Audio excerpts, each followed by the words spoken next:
ازيكم عاملين ايه؟ يا رب تكونوا بخير. اللهم صل وسلم وبارك على سيدنا محمد وعلى اله وصحبه وسلم. فيديو النهارده ايه؟ عندنا فرح. فرح مين؟ قريب محمد، يعني قرايب محمد. المهم المهم الفرح فين؟ على بحر الماكس، عند الماكس كده يعني عند البحر. فالمهم احنا هنروح نقعد في الفرح ساعتين تلاتة اما الفرح هيخلص 3 ساعات.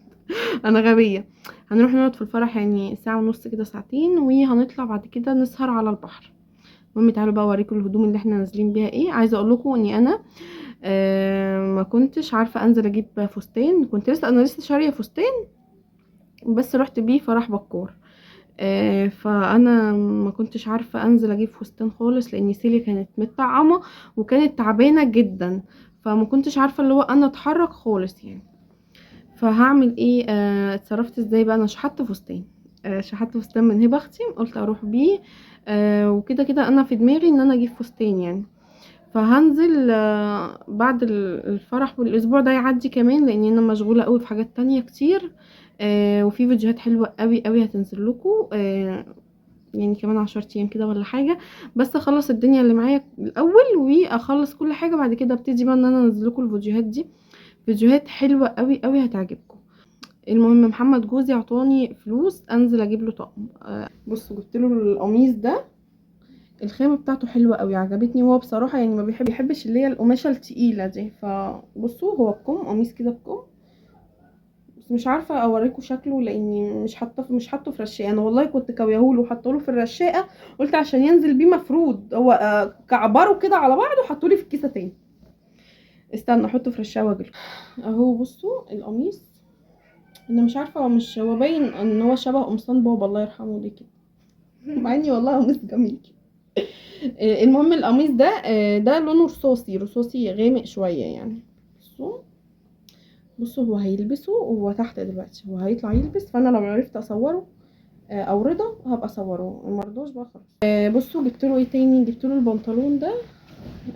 جبت له اللون ده على بصوا يعني لونهم حلو. يعني انا شايفه ان لون البنطلون لايق على القميص. وبصراحه انا بحب اللي هو اللون التلجي ده قوي في البناطيل.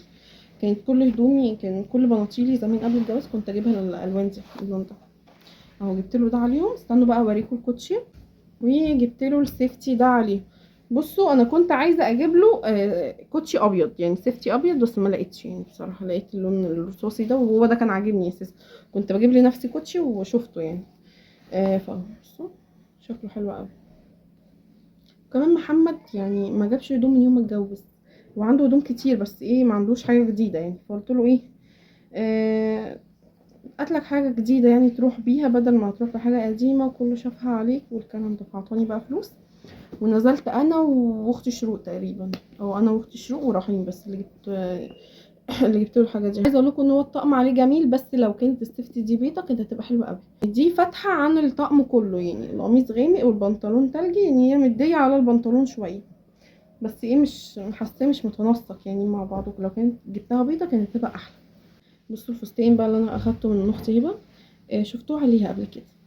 الفستان اللي هو من تحت فيه الوان حلوه قوي اهو. طبعا هو مش هيبان كده. انتوا شفتوه، انتوا عارفينه، مش لازم اوريهولكوا يا جماعه بما انكم ايه انتوا عارفينه. جبت على الفستان الكوتشي الابيض ده. ده ليا انا. الطرحه بقى هبقى اوريها لكم لما البس. بصوا بقى الطقم اللي رايحين نازل بيه اهو ده. الطقم ده انا وريته لكم. الطقم ده بتاع العيد، كنت جايبه له للعيد، بس احنا ما خرجناش في العيد خالص. ما شفناش الشارع خالص في العيد ولا اي حاجه، فهنخرج النهارده ان شاء الله. هو ده بقى الطقم اهو. كنت بوريهولكم. تيشيرت نص كده من تحت، والجاكيت عليه والبنطلون اهو. البنطلون البنطلون واسع قوي عليه، يعني هو كان عايز يتقيف او يتضيق عليه. بس عشان في جيب كده من هنا فمش عارفه اعمله. وقلت خلاص بقى هو عايز يتضيق وعايز يتاثر، فهسيبهوله. هبقى ايه احاول المهوله كده في اللبس، وعشان يقعد كمان معايا السنه الجايه. جبت له بقى كنت جايبه له على الطقم الكوتشي ده، بس انا ما وريتهولكوش. هو كوتشي حلو قوي. في رباط هنا لسه هربط له رباط. هو بيعيط عشان شاف الكوتشي. بصوا كمان بينور. استنى اهو. استنى اوريكم رجلي. ده بقى هربط له الرباط اللي هنا الرباطين اللي هنا كده وايه، وهقوم البس وهلبسه.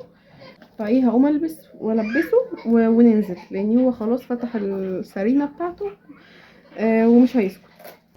سيليا بقى ماما جت خدتها الصبح عشان تقعد معاها اليوم كله، لاني انا مش هعرف اتعامل مع سيليا في الفرح يعني، فانا عايزه ايه يعني راحه شويه. فانا وديتها كده لماما باللبن بتاعها بالكلام ده كله، وهتقعد بقى معاها. وانا بعد الفرح هبقى اروح اخدها يعني وارجع على البيت. هروح بقى اشوف الدنيا فيها ايه وهجهز حالي، وبعد كده ايه ننزل. هنا كنا وصلنا خلاص الفرح. مش عارفه القاعه بصراحه اسمها ايه، ولا انا مش فاكره يعني، اسمها صعب شويه. هي في مجمع قاعات كده، اللي هو مجمع القاعات اللي في الماكس، مش عارفه اسمه، جاردن حاجه زي كده يعني. المهم القاعه كانت حلوه قوي، وبجد خدت ناس كتير قوي يعني. بس انا بصراحه ما صورتش حد في الفرح خالص، لاني انا بصراحه مش رايحه لغرض تصوير. انا رايحه اللي هو ايه هقضي معاهم الساعتين 3 بتوع الفرح وخلاص. مش حابه ان انا اصور يعني ايه الفرح والكلام ده. وكمان انا ما استاذنتش من حد ان انا اصور، فبالتالي طالما ما استاذنتش ما ينفعش ان انا اصور. انا بصور بس ليا افراح اخواتي، افراح عندنا احنا في العيله. يا اما لو رحت فرح ومثلا صورت، تكون مثلا اللي هي صاحبه الفرح او اخوات العريس او العروسه يعني، يكونوا مثلا بيصوروا. فاهمين قصدي يعني ايه، يكون حد ايه بيصور فيهم، فبالتالي مسموح لي ان انا اصور. وكمان طبعا لازم ان ايه يبقى في استئذان. غير كده انا ما بصورش. انا ابتديت الفيديو من البيت لاني انا هصور نفسي انا وابني بس، مش هصور ايه حد تاني. طبعا ايه طلعت معايا قبل كده، وكنا بنتصور كده انا وهي كذا صورة، قعدنا نتصور مع بعض. وكمان شلت بقى رحيم، عايزه اقول لكم طول الفرح ما شلتهوش خالص والله، كان شبطان في باباه وكان مريحني على الاخر يعني. انا ما اعرفش رحيم هنا كان منكوش ليه، مع اني عامله له استشوار قبل ما ننزل. قعدت كده ايه شغلت الاستشوار وعامل له كده ايه في شعره كان واقف، كان جابين هنا تقريبا حد بلهوله ولا حاجه. بصوا لفه الطرحه فيا جميله قوي بصراحه، حبيت قوي لفه الطرحه دي في وشي، لان انا وشي كمان مدور. فبصراحه حاساها ان هي احلى من ما بطلع شعري يعني. فانا بطلت ان انا اطلع شعري خالص، واعتمدت على لفه الطرحه دي، ومش هقلعها ومش هغيرها ان شاء الله يعني. بعد بقى ما الفرح خلاص، عايزه اقول لكم قعدنا لحد اخر الفرح. الفرح كان سكر والله العظيم، كان حلو قوي ما شاء الله اللهم بارك. العروسه كانت اموره والعريس ما شاء الله عليه. وكان فرح لطيف كده. عارفين انتوا لما تقضوا حاجه، او مثلا تقعدوا في حته او مش عايزين تطلعوا منها، بصراحه كان اليوم ده كده. بحر متسكتش بالله. ميه مالك؟ هات ايدك، هات ايدك ما تخافش. ميه تنزلوا الميه، تنزل الميه معايا؟ لا تنزل معايا.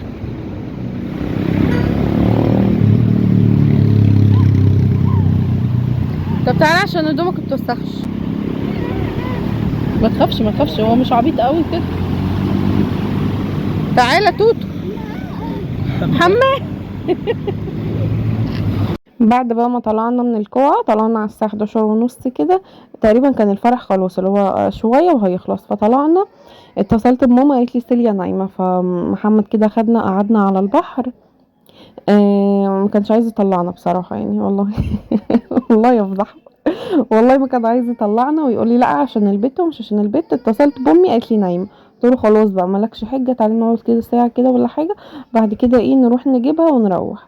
فاخدنا بقى قعدنا على البحر. عايزه اقول لكم المكان كان هادي وكان حلو قوي، والبحر بالليل حلو بس من بعيد يعني. انا لو قعدت كده على البحر مني للبحر بخاف، انما يعني احنا على الرصيف فوق والبحر تحت، فحاجه حلوه بصراحه. والجو كان فيه لسعة برد شوية لسه يعني، الجو محررش، عشان كده الدنيا كانت فاضية. وكمان يمكن عشان كان الوقت متأخر يعني. احنا عقبال ما وصلنا للمكان ده اخدناها مشي حوالي ربع ساعة او 10 دقايق يعني كده. المكان ده جنب مطعم زفير بتاع السمك. قعدنا الساعة بتاعتنا او قعدنا ساعة او ساعة الا ربع يعني، حاجات بسيطة متأخرناش برضك، لاني كنت عايزة اجيب البنت واروح بقى خلاص. قعدت بقى اتصور انا ورحيم كتير كتير كتير، اقول له يلا يا حبيبي نتصور عشان مش هنتفسح تاني. هي فسحه يعني، مش فسحه بس يعني ادينا طلعنا وشمينا هوا يعني. المهم ان احنا قعدنا في الهوا. وبصراحه القعده دي كانت عايزه كوبايه كده شاي بالنعناع او كوبايه قهوه ساده. يعني انا الليمون بالنعناع اللي حمو جابولي ده مش لطيف خالص وغالي على الفاضي. ان شاء الله ابقى اعوضها يوم تاني. وبس كده يكون معايا الفيديو معايا خلاص. ان شاء الله اشوفكم في فيديو جديد. مع السلامه.